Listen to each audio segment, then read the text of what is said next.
स्वागत है आप सभी का बुलेटिन में। आपके साथ मैं हूं नलिनी पांडे। और नैनीताल में जंगल की आग से हालात काफी खराब हैं और अब आग काफी बेकाबू होती जा रही है। हनुमानगढ़ी के पास लगी जंगल में आग से पूरे इलाके में वन संपदा जलकर राख हो गई है। तेज हवा चलने और पहाड़ी पर आग लगने के चलते आग काबू से बाहर हो रही है। कल से लगी आग आबादी की तरफ भी आ सकती है। हालांकि वन विभाग की टीम मौके पर आग बुझाने में जुटी है, लेकिन आग की लपटें इतनी ज्यादा हैं कि फायर फाइटरों के लिए भी ये परेशानी का सबब बन रही हैं और आग और धुएं के चलते राहगीरों और पर्यटकों को भी काफी दिक्कतें हो रही हैं। मिलने पर तत्काल हमारे विभागीय कार्मिक अपने अधीनस्थ और फायर अफसरों के साथ मौके पर आए और मौके पर उनके द्वारा आग बुझाने का प्रयास किया जा रहा है। और कुछ जगह पर थोड़ा सा स्टीप एरिया होने की वजह से वहाँ हम जा नहीं पा रहे हैं पहले, क्योंकि हमें खुद को भी देखना है। चकराता के आवासीय स्कूल में वार्डन पर बच्चों के साथ मारपीट का आरोप लगा है। इसके बाद परिजन स्कूल पहुंच गए, वहां हंगामा किया। वार्डन समेत पूरे स्कूल स्टाफ की जांच की मांग की है। कई बच्चों ने अपने पैरों पर मारपीट के निशान दिखाए। ये मामला चकराता के कस्तूरबा गांधी स्कूल का है। अब नायब तहसीलदार ने मामले की जांच शुरू कर दी है और छात्राओं का मेडिकल कराया जा रहा है।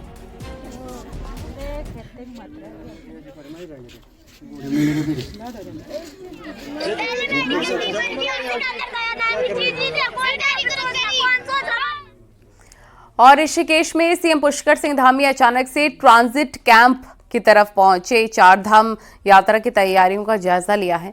इस दौरान सीएम धामी ने ट्रांजिट कैंप के कर्मचारियों के साथ बातचीत भी की। ट्रांजिट कैंप चारधाम यात्रा का मुख्य पड़ाव है, जहां तीर्थ यात्रियों के ऑफलाइन रजिस्ट्रेशन के लिए काउंटर भी लगाए गए हैं। ऋषिकेश रवाना होने से पहले सीएम धामी ने कहा 2024 की यात्रा खत्म होने के बाद ही 2025 की यात्रा की तैयारियां शुरू कर दी गई हैं। अब इस साल की यात्रा की सभी तैयारी पूरी कर ली गई है। चारधाम यात्रा में किसी भी तीर्थ यात्री को किसी भी तरह की कोई दिक्कत नहीं होगी।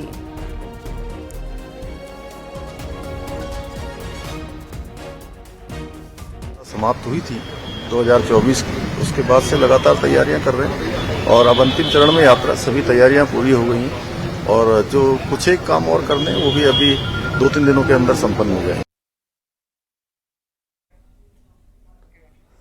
चारधाम यात्रा की तैयारी करीब करीब पूरी हो गई है। चारधाम यात्रा को लेकर उत्तरकाशी में पुलिस पूरी तरह से तैयार है। गंगोत्री और यमुनोत्री धाम में 2 नोडल अधिकारी यात्रा का जिम्मा संभालेंगे। गंगोत्री में आईजी नारायण सिंह नपलच्याल और यमुनोत्री धाम में आईजी अनंत शंकर ताक वाले जिम्मेदारी संभालेंगे। दोनों ही अधिकारी गंगोत्री यमुनोत्री धाम का दौरा कर चुके हैं। पिछली बार की यात्रा से सबक लेते हुए इस बार कपाट खोलने से पहले पुलिस जवान ड्यूटी पर तैनात हो जाएंगे। इस बार पिछले साल से ज्यादा पुलिस बल नियुक्त किए जाएंगे। 1 एडिशनल एसपी और 2 सीओ भी यात्रा के दौरान तैनात किए गए हैं। यात्रियों की सुविधा और सहायता के लिए QR कोड भी लगाए जा रहे हैं, जिससे यात्रियों को पार्किंग, होटल, धर्मशाला, रोड अपडेट की जानकारी उपलब्ध होगी। गंगोत्री रोड पर चिन्हित 3 बोटल नेक पॉइंट गंगनानी से डबरानी, सोनगाड़ से सप्लाई और सुक्की से झाला तक बड़ी गाड़ियों को वन वे के तहत भेजा जाएगा।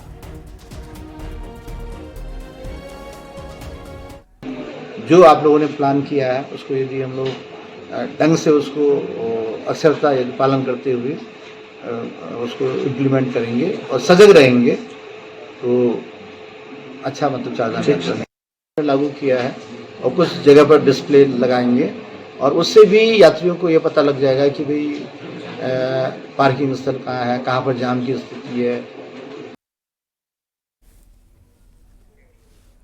आदि कैलाश यात्रा की तैयारियों को लेकर पिथौरागढ़ ने कमर कस ली है। यात्रा के लिए इस बार 30 अप्रैल से इनर लाइन पास बनने शुरू हो जाएंगे। इनर लाइन पास धारचूला के साथ ही जिला मुख्यालय में भी बनेंगे। यही नहीं, ऑनलाइन पास बनाने का इंतजार भी प्रशासन ने इंतजाम कर लिया है। आदि कैलाश मंदिर के कपाट 2 मई को खोले जाने हैं। बीते साल आदि कैलाश के दर्शन के लिए 35,000 से ज्यादा यात्री पहुंचे थे।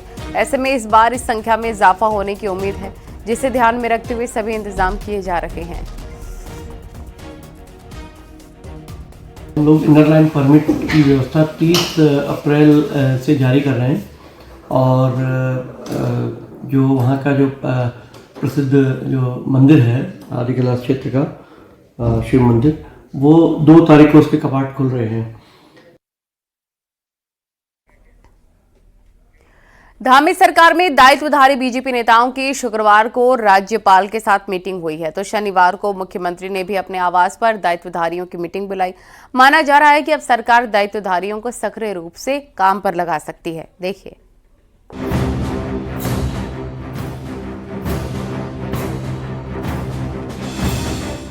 धामी सरकार में अब तक करीब 65 बीजेपी नेताओं को अलग अलग निगमों और बोर्डों में जिम्मेदारी दी गई है। इनमें से 38 नेताओं को तो हाल में ही दायित्व सौंपा गया। दायित्वधारी विश्वास डाबर का गोली मारने की धमकी देने वाला वीडियो वायरल होने के बाद छवि को लेकर सरकार और संगठन दोनों सतर्क हो गए हैं। इसीलिए दायित्वधारियों को अब पार्टी और सरकार की रीति नीति, सरकार के टारगेट बताए जाएंगे। शुक्रवार को राज्यपाल ने भी दायित्वधारियों को विजन के साथ काम करने की सीख दी। वो सब अपने चूंकि नए दायित्व पर आए हैं और ये हमारी जो बैठक है, ये बैठक संगठनात्मक रूप से एक नियमित रूप से जो बैठकें हमारी चलती हैं उसी क्रम में ये भी है। मुझे लगता है कि इससे जो इतने भी दायित्वधारी हैं जिनको जिम्मेदारियां मिली हैं वो भी ताकतवर बनेंगे इस सोच के साथ और मिलकर सरकार के हैंड्स की तरह हम लोग काम करेंगे और जो भी जिम्मेदारियां मिलेंगी अपने अपने विभागों को चमकाने का काम किया जाएगा। शनिवार को सुबह 11 बजे सीएम आवास में सभी दायित्वधारियों की अहम मीटिंग बुलाई गई है। माना जा रहा है कि मुख्यमंत्री पंचायत चुनाव और 2027 के विधानसभा चुनाव को ध्यान में रखते हुए सभी को संगठन और सरकार की रीति नीति के मुताबिक काम करने की हिदायत दे सकते हैं। जो अभी पंचायत चुनाव भविष्य में आहूत होने वाले हैं, 4 धाम यात्रा है, इसके निमित्त बहुत सारी बातें मैं समझता हूँ कि उनके हमको जो है एक मार्गदर्शन उनका प्राप्त होने वाला है। शनिवार को सीएम आवास में होने वाली इस मीटिंग में बीजेपी प्रदेश अध्यक्ष महेंद्र भट्ट और महामंत्री संगठन भी मौजूद रहने वाले हैं। दायित्वधारियों को आगे का रोड मैप थमाने के साथ ही उन्हें अपने अपने विभागों में आउटपुट देने को भी कहा जा सकता है। देहरादून से न्यूज़ 18 के लिए सुनील नवप्रभात की रिपोर्ट।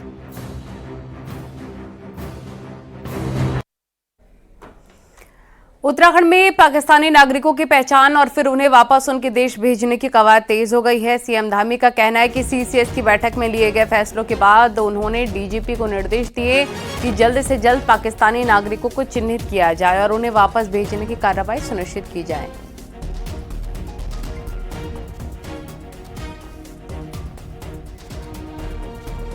पहलगाम आतंकी हमले में शहीद हुए लेफ्टिनेंट विनय नरवाल की अस्थियां हर की पैड़ी पर गंगा में विसर्जित हो गई हैं।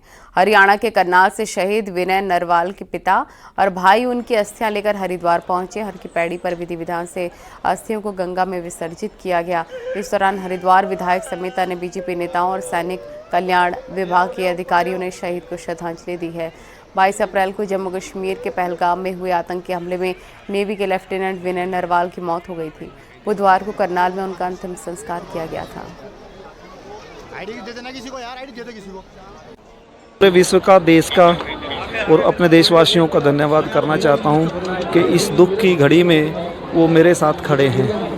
प्रशासन ने, सरकार ने, सभी देशवासियों ने मेरा ढांढस बंधाया है, मेरे परिवार को सांत्वना दी है। इसके लिए मैं उनका धन्यवाद करता हूँ। कश्मीर के पहलगाम में हुई आतंकी घटना के बाद अब उत्तराखंड के पूर्व सैनिकों में उबाल है। राज्य का करीब 1.5 लाख रिटायर्ड फौजी अब सीधे युद्ध चाहता है। इसके लिए भी खुद हर तरीके से तैयारी की जा रही है, चाहे अनुभव शेयर करना हो या फिर फील्ड फ्रंट पर जाकर लड़ाई लड़नी हो। इस पर आपको दिखाते हैं एक हमारी खास रिपोर्ट।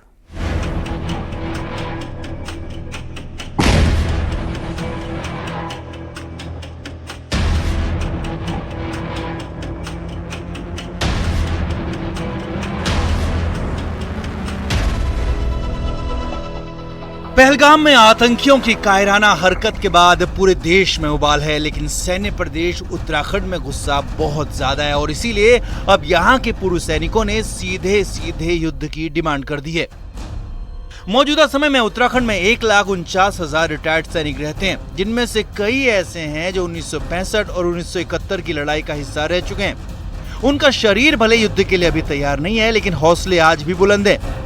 पूर्व सैनिक वेलफेयर एसोसिएशन का कहना है कि इस घटना का मुंहतोड़ जवाब मिलना जरूरी है। हर सैनिक इसके लिए तैयार है। अपने स्तर से हर फौजी मदद करेगा और बार बार इस तरह की घटनाएं ना हो, इसके लिए आतंकवाद का पूरा खात्मा जरूरी है, चाहे युद्ध ही क्यों न हो जाए।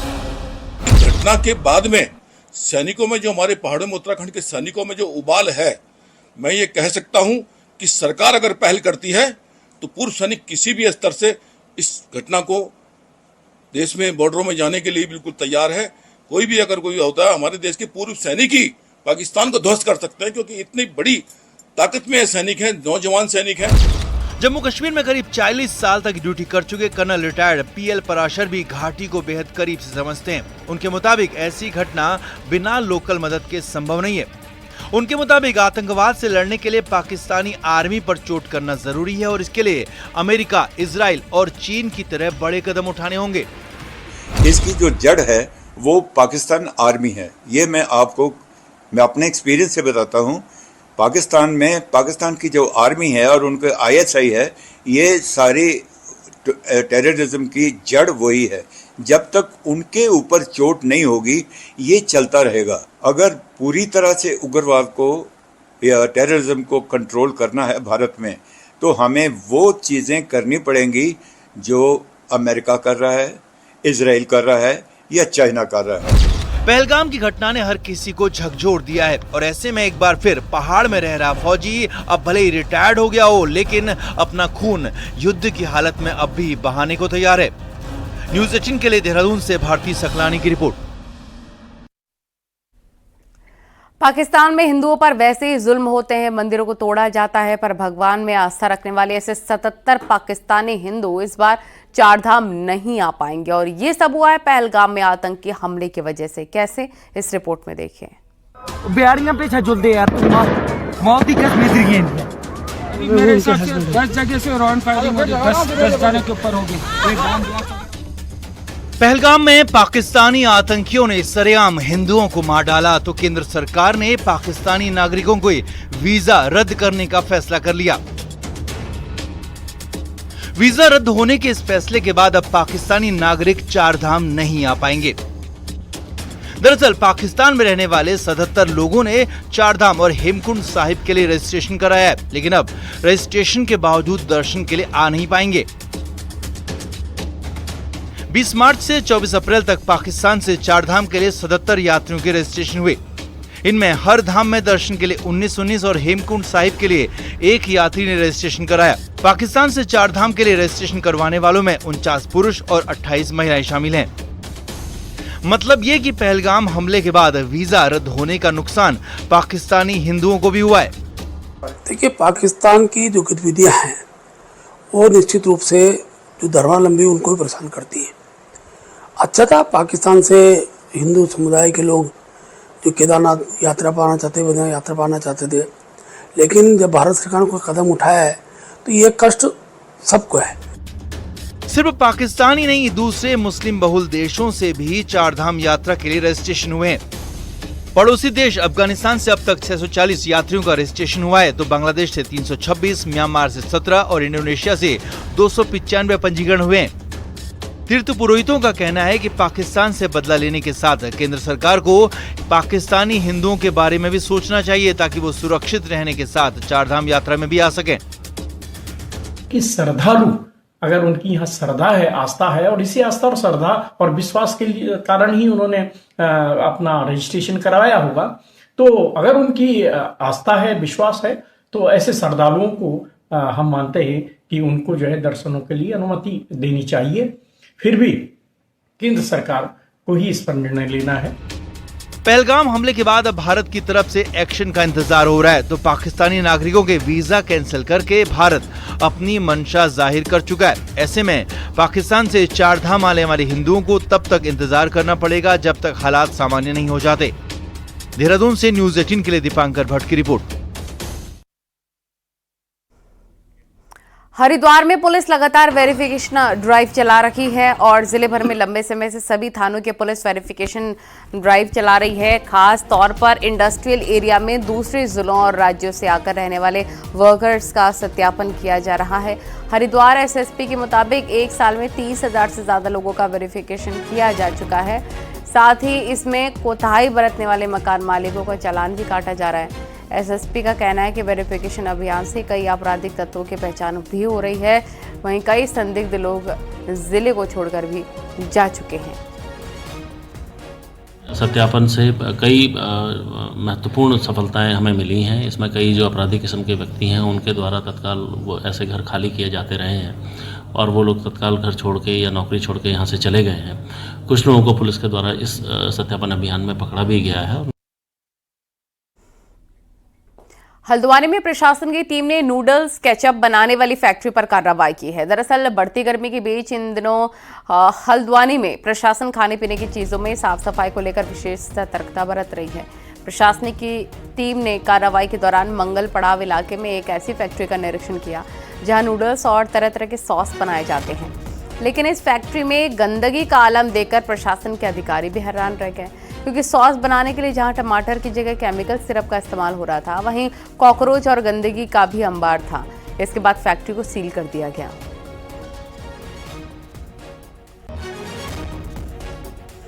चारधाम यात्रा के मद्देनजर मंगलौर नगर पालिका और प्रशासन भी अब अलर्ट मोड में नजर आ रहे हैं। यहां पर हाईवे किनारे और सड़कों पर अतिक्रमण करने वालों के खिलाफ अभियान चलाया गया, जिसमें बुलडोजर से अतिक्रमण हटाया गया। इस दौरान रेहड़ी ठेली और दुकानदारों में हड़कंप मच गया। नगर पालिका ने हिदायत देते हुए कहा कि इसके बाद भी अतिक्रमण अगर किया गया तो उनके खिलाफ सख्त कार्रवाई की जाएगी।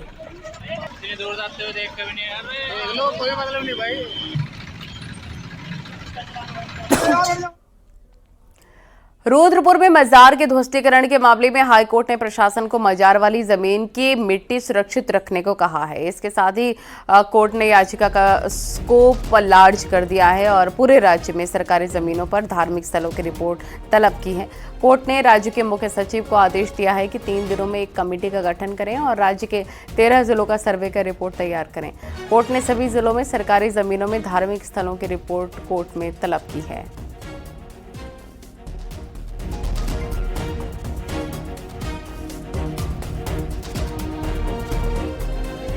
ऋषिकेश में सीएम पुष्कर सिंह धामी ने गंगा कॉरिडोर परियोजना के तहत कई कामों का शिलान्यास किया है। पहले चरण के काम में rafting base station, multi storey parking मुख्य है। इसके साथ ही निगम बिल्डिंग का भी शिलान्यास किया गया। मुख्यमंत्री धामी ने कहा, सरकार पर्यटन को बढ़ावा देने के लिए हर दिशा में काम कर रही है। वहीं ऋषिकेश में मल्टी स्टोरी पार्किंग बनाने से जाम की समस्या का समाधान भी होगा।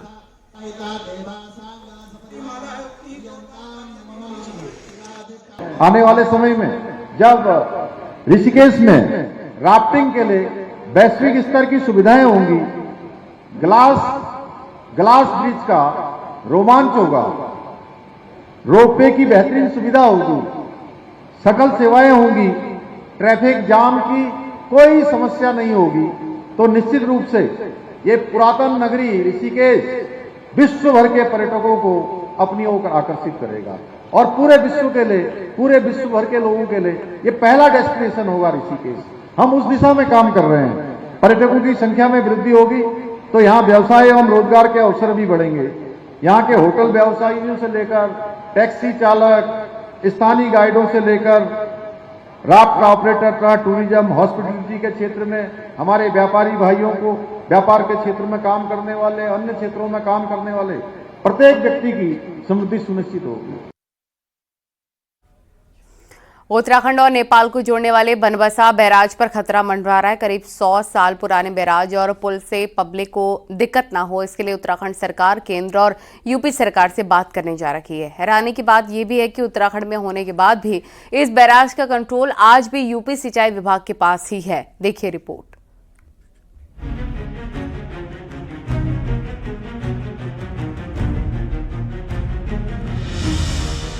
यह है चंपावत जिले का बनबसा बैराज। भारत नेपाल बॉर्डर पर यह बैराज उत्तराखंड और नेपाल के बीच गाड़ियों की आवाजाही का एकमात्र रास्ता है। 1928 में अंग्रेजों के जमाने में बना ये बैराज 100 साल पुराना होने वाला है, इसलिए इसके टूटने का डर बना हुआ है। शारदा नदी पर बने इस पुल की वक्त वक्त पर मरम्मत की जाती है, लेकिन बनबसा बैराज का कंट्रोल यूपी सिंचाई विभाग के पास होने से उत्तराखंड सरकार इसमें ज्यादा दखल नहीं दे पाती। बैराज की खराब हालत और 2 देशों को जोड़ने वाले इस रास्ते को लेकर सिंचाई मंत्री सतपाल महाराज केंद्र और यूपी सरकार से बातचीत की बात कर रहे हैं। उसमें केंद्र सरकार से बातचीत होनी है, क्योंकि उसमें ड्राई पोर्ट बनना है जो कंचनपुर महेंद्र नगर में बनेगा।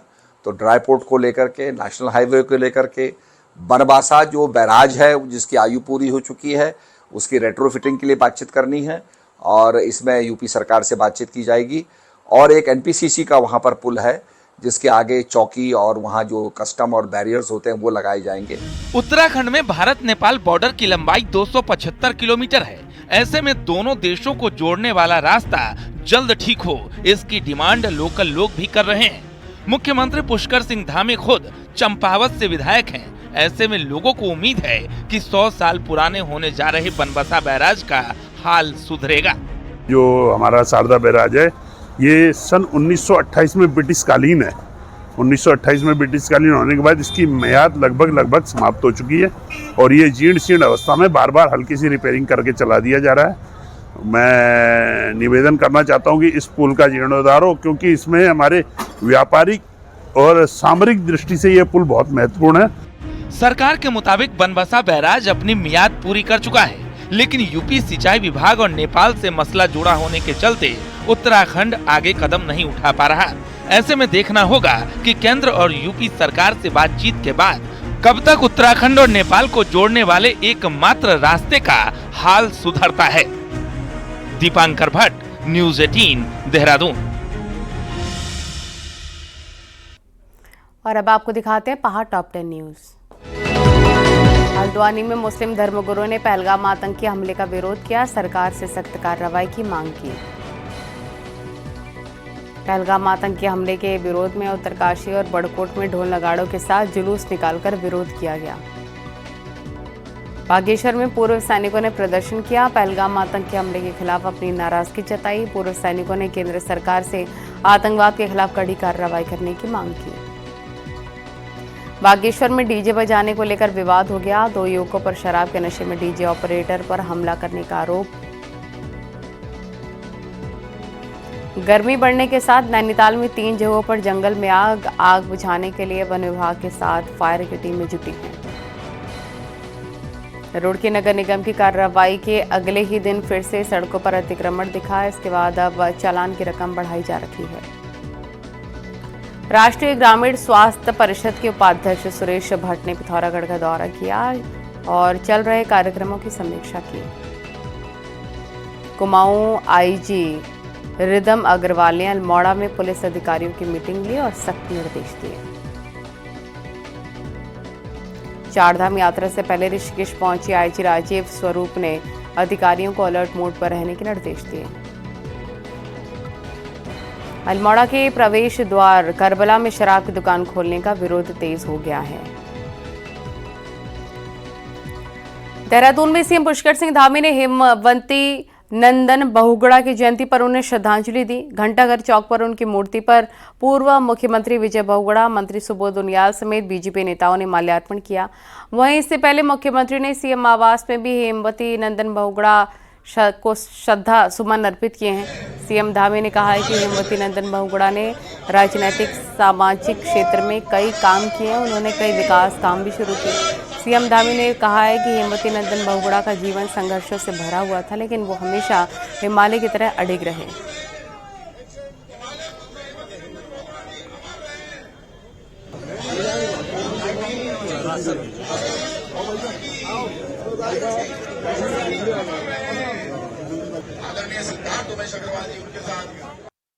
हिमालय पुत्र हेमवती नंदन बहुगुणा जी का आज जन्मदिवस है।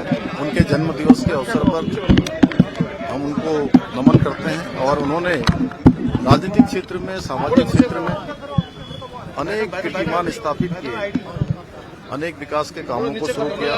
उनका जीवन बहुत संघर्षों से परिपूर्ण था, लेकिन वो हिमालय की तरह अडिग थे।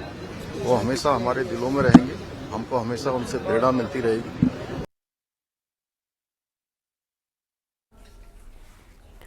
खबरें जा रही हैं, रुकेंगे छोटे से ब्रेक के लिए।